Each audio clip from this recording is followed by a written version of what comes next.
Hello friends, मैं हूं Prince और स्वागत करता हूं आपका मैग्नेट ब्रेन्स में। हम क्या देख रहे हैं तो हम बेसिकली क्लास 11th में मैथमेटिक्स का अपना चैप्टर डिफरेंशिएशन के अंदर डेरिवेटिव एज अ रेट मेजरर पे क्वेश्चन की सीरीज कर रहे थे, जहां पे लास्ट लेक्चर में हमने अपना पहला क्वेश्चन किया और उसके थ्रू हमने समझा कि हमें क्या करना है और किस तरीके से करना है। अब इस सीरीज को कंटिन्यू करते हैं दूसरे सवाल के साथ। तो देखो, कभी भी सवाल पढ़ते हैं तो पहला काम यहां पे क्या करेंगे कि ये डिटरमाइन करना कि आखिर मेरा समय के साथ बदलने वाले दो वेरिएबल सवाल में है क्या। उसके लिए पहले सवाल पढ़ते हैं। सवाल कह रहा है कि spherical balloon is pumped at the rate of 10 centimeter cube per minute. Find the rate of increase of its radius when its radius is 15 centimeter. अब देखो, सवाल को पढ़ के सबसे पहला काम होता है टाइम के साथ बदलने वाले वेरिएबल को जज करना। तो क्या दिख रहा है? सबसे पहले कह रहा है find the rate of increase of its radius. Radius के इंक्रीज होने की रेट की बात हो रही है, यानी कि टाइम के साथ बदलने वाला पहला वेरिएबल तो मुझे मिल गया सर, क्या है? रेडियस है। अब दूसरा पैरामीटर क्या है उसको ढूंढते हैं। तो डायरेक्टली सर कोई दूसरा पैरामीटर ऐसा इंक्रीज या डिक्रीज का नहीं बता रहा है। डायरेक्टली सर कोई दूसरा पैरामीटर कहीं पे भी मुझे दिख रहा है और कुछ इंक्रीज या डिक्रीज का, कहीं पे भी इंक्रीज या डिक्रीज की बात होती हुई कहीं पे भी दिख रही है मुझे और नहीं दिख रही। तो क्या दूसरा पैरामीटर दिया नहीं है? दिया है। अब इनडायरेक्टली दिया है, देखो कैसे। तो सवाल ने एक बहुत ही इंपॉर्टेंट इंफॉर्मेशन दी जिससे मुझे जज हो जाएगा कि मेरा वो दूसरा वेरिएबल क्या है जो टाइम के साथ बदल रहा है। तो सवाल कह रहा है कि स्फेरिकल बलून है, तो ऑब्वियस ही बात है बलून है। तो बलून को पंप कर रहे हो, तो बलून में क्या पंप करते हो? हवा पंप करते हो। तो spherical balloon is pumped at the rate of 10 cubic centimetre पर मिनट। अब देखो, आपको एक रेट दे दी गई है। रेट क्या है थोड़ा ध्यान देना। 10 सेंटीमीटर क्यूब पर मिनट एक रेट आपको दे दी गई है। अब ये रेट क्या है इसके बारे में भी कुछ नहीं बोला। तो कह रहा है एक स्फेरिकल बलून में हवा पंप कर रहे हैं इस रेट से। अब इस रेट को देख के क्लियरली समझ में आ रहा है कि क्या चीज बदल रही होगी। देखो क्या दिख रहा है, 10 सेंटीमीटर क्यूब। इसमें क्या दिख रहा है आपको? एक यूनिट सेंटीमीटर क्यूब। अब आप खुद बताओ कि सेंटीमीटर क्यूब किसकी यूनिट होती है? तो आप कहोगे सर वॉल्यूम की यूनिट होती है। तो ये रेट मुझे किसकी दे दी गई है? जो स्फेरिकल शेप का मेरा बलून है उसमें जो हवा मैं पंप कर रहा हूं उसके कारण जो उसके वॉल्यूम में चेंज आ रहा है उसकी रेट दे दी गई है। तो सवाल ने इतनी कहानी नहीं सुनाई, आपको डायरेक्टली रेट दे दिया। उस रेट में एक छोटी सी चीज को देख के यह जज हो रहा है कि यहां पे मेरा जो दूसरा पैरामीटर समय के साथ बदल रहा है वो क्या है? वॉल्यूम है। क्या है? वॉल्यूम है। और ये सर देख के भी समझ में आता है कि अगर एक बलून में मैं हवा पंप करूंगा तो उसके वॉल्यूम में चेंज आएगा, लेकिन वो मुझे समझना ही नहीं था। मैंने बस अपने यूनिट को देखा, मुझे क्लियर हो गया सर सेंटीमीटर क्यूब है मतलब वॉल्यूम है। तो रेट में वॉल्यूम आ रहा है, मतलब मेरा ये रेट बदल रहा है, मतलब ये वॉल्यूम की बात हो रही है, वॉल्यूम के टाइम के साथ बदलने की। तो सर मुझे अपना सेकंड वेरिएबल क्लियर है, वॉल्यूम है।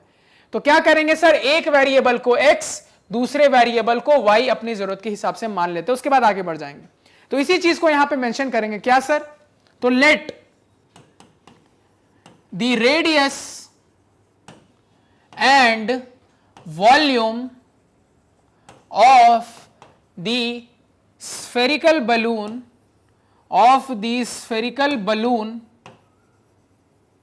at any time t b x and y respectively। इसका क्या मतलब हुआ सर कि आपने एक ही साथ एक ही लाइन में बोल दिया कि मैंने अपने स्फेरिकल बलून के रेडियस और वॉल्यूम को x और y बोल दिया है, और ये एनी टाइम पे, क्योंकि ये मैंने आपको लास्ट लेक्चर में क्लियरली समझाया था कि x और y एक कोई कांस्टेंट वैल्यू नहीं है, कोई ऐसा अननोन नहीं है, ये एक वेरिएबल है। क्या है?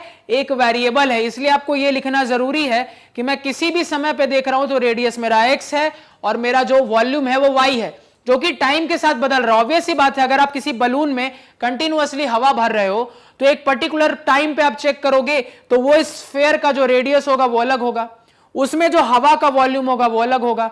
फिर एक दूसरे टाइम पे जब आप चेक करोगे आगे जाके तो देखोगे कि आपका बलून और बड़ा हो गया है, तो उसका वॉल्यूम बढ़ गया और उसका रेडियस भी चेंज हो गया है। तो ये आपको क्लियरली समझ में आ रहा है कि सर वेरिएबल है। अब देखो यहां पे, तो यहां पे आप कंटिन्यू करते हैं। देखो बहुत छोटा लेक्चर होने वाला, तो यहां पे ध्यान देना। तो यहां पे हम कंटिन्यू करते हैं। तो यहां पे फर्दर कंटिन्यू करेंगे तो अगला काम क्या होता है सर? तो अगला काम मेरा होता है एक्स और वाई के बीच में रिलेशन पता करना कि आखिर एक्स और वाई में रिलेशन क्या है। तो मैंने आपको क्या कहा था कि सवाल या तो डायरेक्टली या तो इनडायरेक्टली आपको रिलेशन बता देगा। अब देखो, बात हो रही है वॉल्यूम और रेडियस की, और शेप है मेरा स्फेयर, क्योंकि बलून का क्या शेप है? स्फेरिकल शेप है। तो सर स्फेरिकल शेप का बलून है जिसमें रेडियस और वॉल्यूम की बात हो रही है, तो मैं वॉल्यूम और रेडियस को रिलेट करने वाला एक फॉर्मूला जानता हूं अपने स्फेरिकल शेप के लिए। क्या जानता हूं सर? तो मैं जानता हूं कि मेरे स्फेयर के लिए जो वॉल्यूम का फॉर्मूला होता है वो होता है 4/3 पाई आर क्यूब। ये सर मैं जानता हूं बहुत अच्छे से। बस इसी चीज को यहां पे मैं अप्लाई करूंगा। यहां पे मैंने अपने वॉल्यूम को y से रिप्रेजेंट किया है, तो मैं यहां पे लिखूंगा we know that y is equal to volume is equal to 4/3 pi into R cube, और r होता है रेडियस। यहां पे मैंने अपने रेडियस को x से रिप्रेजेंट किया, यानी इंटू x का क्यूब। यानी ये रिलेशन मुझे सर इनडायरेक्टली सोच के पता लगी। अब काम क्या है सर? मुझे पता है xy में एक रिलेशन है और मेरे को किसकी रेट दे दी गई है, तो ध्यान देना, मेरे को 10 सेंटीमीटर क्यूब पर मिनट वॉल्यूम की रेट दे दी गई है। यानी टाइम के बढ़ने के साथ वॉल्यूम कितना चेंज हो रहा है, कितना बढ़ रहा है। यानी मुझे कुल मिला के dy/dt बताया गया है। क्या बताया गया है? dy/dt बताया गया है। क्लियर है? अब देखो यहां पे dy/dt का साइन क्या होगा, इसके लिए चीजों को समझते हैं।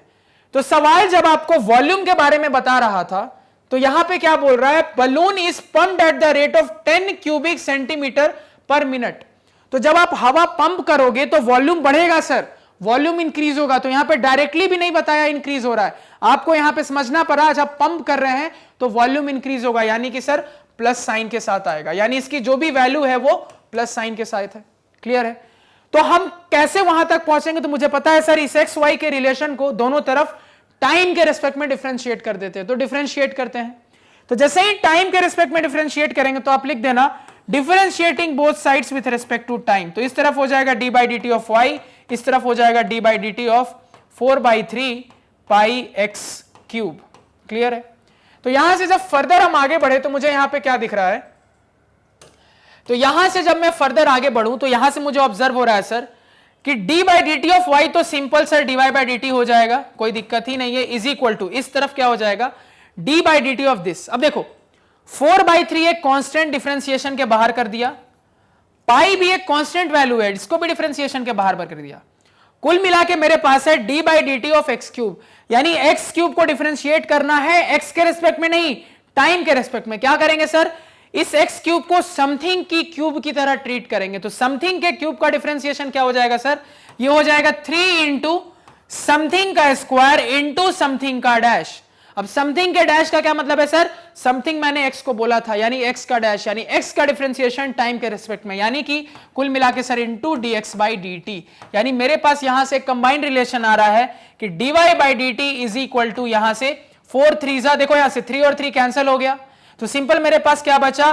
4 पाई x स्क्वायर इंटू dx/dt। यानी कि जैसा कि हमने देखा था सर, हमने समझा था कि आपको एक सिंपल x और y रिलेशन से एक ऐसी रिलेशन आएगी जिसमें आपको dx/dt और dy/dt दोनों का टर्म दिख जाएगा। अब सवाल कि मुझे यहां पे दिया क्या गया है? तो मुझे सवाल ने यहां पे dy/dt दे रखा है और मुझसे dx/dt पूछी जा रही है, यानी कि dy/dt दे दिया है, dx/dt पूछ रहा है। तो यहां पे कैलकुलेट करेंगे। यहां से अगर मैं कहूं मेरा dx/dt क्या होगा, तो आप क्या बताओगे? सर सिंपल है, dx/dt को अकेला करना, इस पूरी चीज को इस तरफ भेज दो, तो मल्टीप्लाई इस तरफ आएगा तो डिवाइड में आ जाएगा, तो 1 divided by 4 pi x square into dy/dt हो जाएगा। यहां पे अब क्या करना है? बस वैल्यू को सब्स्टिट्यूट करना है। पहले इतना नोट डाउन करो। तो यहां पे अगर वैल्यू सब्स्टिट्यूट करेंगे तो फाइनली हमारे पास क्या रिजल्ट आने लगेगा सर? तो हमारे पास रिजल्ट आने लगेगा यहां से dx/dt is equal to 1/4 pi into X square. क्या है मेरे पास? 4 पाई इंटू एक्स स्क्वायर। अब x की वैल्यू है क्या? तो x रेडियस है, और आपको सवाल ने रेडियस बता दिया कितना है? 15 सेंटीमीटर, यानी कि सर 15 सेंटीमीटर का स्क्वायर इंटू क्या है? dy/dt। अब dy/dt सवाल ने क्या दिया है? 10 सेंटीमीटर क्यूब पर मिनट इंटू 10 सेंटीमीटर क्यूब पर मिनट। अब देखो पर मिनट का क्या मतलब है? Divided by 1 minute. इसको मैं इसी तरीके से लिखूंगा ताकि कुछ चीजें समझो। ये बहुत छोटी सी चीज है, आप सीधे पर मिनट करके भी लिख सकते थे, लेकिन यहां से ऐसे लिखने से क्या फायदा होता है? ये एक बहुत छोटी सी चीज है जिसको हमेशा याद रखना कि जब भी वैल्यू पुटिंग करते हो और तुमको आंसर की यूनिट डिटरमाइन करनी हो, या आपको कभी एग्जाम में क्लियर ना हो कि आंसर का एग्जैक्ट यूनिट क्या आएगा, तो हमेशा यूनिट के साथ वैल्यू पुटिंग करना। तो आपकी वैल्यूज भी कटेंगी और कुछ यूनिट्स भी कैंसिल होंगी, तो वहां से आपका जो फाइनल आंसर मिलता है ना वो हमेशा यूनिट के साथ अपने आप मिल जाता है। तो इस झंझट में आपको नहीं रहना कि फाइनल आंसर का यूनिट क्या होगा। और ये जो मैंने बात बताई बहुत इंपॉर्टेंट है, यूनिट एंड डायमेंशन का एक छोटा सा कंसेप्ट है कि हमेशा कभी भी कोई, देखो क्या होता है ना, किसी कंपटीशन के सवाल में कई बार आपको बिल्कुल नई चीज वो आपको दे देगा जो आपके सिलेबस में नहीं है। वो एनालिटिकल क्वेश्चन होता है कि आपको एक बिल्कुल नया सा कोई फॉर्मूला दे देगा और आपसे वो एक पर्टिकुलर चीज की वैल्यू पूछ देगा, तो वैल्यू तुम निकाल दोगे क्योंकि फॉर्मूला है। अब तुम कहोगे सर यूनिट पता नहीं है, तो उसका तरीका क्या होता है, जब आप फॉर्मूले में वैल्यूज रख रहे थे ना तो यूनिट के साथ रखते, तो ऑटोमेटिकली लास्ट में आपकी वैल्यू कैलकुलेट होके आती, यूनिट्स कुछ कुछ कैंसिल होते तो एक पर्टिकुलर फाइनल यूनिट भी आती, तो आंसर के साथ यूनिट ऑटोमेटिकली आ जाता है। कभी भी यूनिट पे झंझट नहीं करना होता है। बहुत छोटी सी लेकिन इंपॉर्टेंट चीज है, इसको हमेशा याद रखना, बहुत काम आती है। तो यहां पे अब फर्दर कंटिन्यू करें तो यहां पे देखो मुझे क्या क्या दिख रहा है। तो यहां पे मैं लिख सकता हूं अपना answer 1 divided by 4 pi into 15 का स्क्वायर, यानी इंटू 15, और यहां पे न्यूमरेटर में कितना है मेरे पास 10 है, तो डायरेक्टली 10 हमने ऊपर ही लिख लिया। क्लियर है, 4 पाई इंटू 15 इंटू 10। अब देखो क्या दिख रहा है, यहां से सेंटीमीटर स्क्वायर आएगा, यहां सेंटीमीटर क्यूब है, तो 2 सेंटीमीटर 1 सेंटीमीटर को काट देगा तो आपके पास 1 सेंटीमीटर बचेगा, डिवाइडेड बाई आपके पास 1 मिनट बचा है। तो देखो आपके आंसर का यूनिट है इतना सेंटीमीटर पर मिनट। तो इसको देख के अंदाजा लग गया है कि इतना सेंटीमीटर पर मिनट है, मतलब सर रेडियस ही आएगा, रेडियस ही आएगा, देख के समझ में आ रहा है। मान लो आता सेंटीमीटर स्क्वायर पर मिनट, तो क्या हो जाता, मतलब वो सर किसी टाइप का एरिया है। तो देखो यूनिट क्या हो गया, अपने आप कैलकुलेट होकर सेट हो जाता है। तो आपको कभी भी यूनिट को देख के टेंशन लेने की जरूरत नहीं है। तो यहां से आप फाइनल आंसर क्या बता दोगे, चीजें जो कैंसिल हो रही है कैंसिल कर दो, 2 2 जा 4, 2 5 जा 10, उसके बाद 5 3 जा 15। तो यहां से आपका आंसर आ रहा है 1 डिवाइडेड बाई 15 3 जा 45 2 जा 90, 1 डिवाइडेड बाई 90 पाई सेंटीमीटर पर मिनट। इतना लिख देना काफी, आपको अननेसेसरली पाई की वैल्यू डालने की जरूरत नहीं है। क्लियर है, यानी कि यहां से आपका dx बाई dt की वैल्यू निकल के आ गई। अब ध्यान दो, इसका जो साइन था वो क्या था, प्लस था, तो ऑब्वियस ही बात है सब कुछ प्लस में है तो मेरा आंसर भी प्लस में है। तो इससे ये समझ में आता है कि मेरा रेडियस भी टाइम के बढ़ने के साथ क्या हो रहा है, इंक्रीज हो रहा है। और ये सर क्लियर भी है कि अगर बलून में हवा बढ़ेंगे तो टाइम के साथ वो बड़ा होगा, तो बड़ा होगा तो रेडियस भी बढ़ेगा। और ये मुझे यहां पे मैथमेटिकली भी बहुत क्लियर कट दिख रहा है। यहां तक किसी को कोई डाउट कोई समस्या नहीं होनी चाहिए, नोट डाउन कर ले इसको। क्लैरिटी, तो अब आपको ऑब्जर्व हो रहा है किस टाइप का सवाल है, और इससे बिल्कुल भी डरने की जरूरत नहीं है, बहुत ही सिंपल चैप्टर है।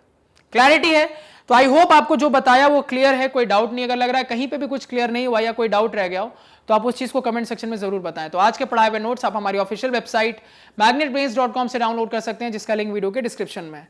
magnetbrains.com पे आपको क्लास 4 से लेकर 12 तक सारे सब्जेक्ट्स और कोर्सेज मिल जाते हैं, वो भी सिस्टमैटिक ऑर्डर में अरेंज्ड। Thank you.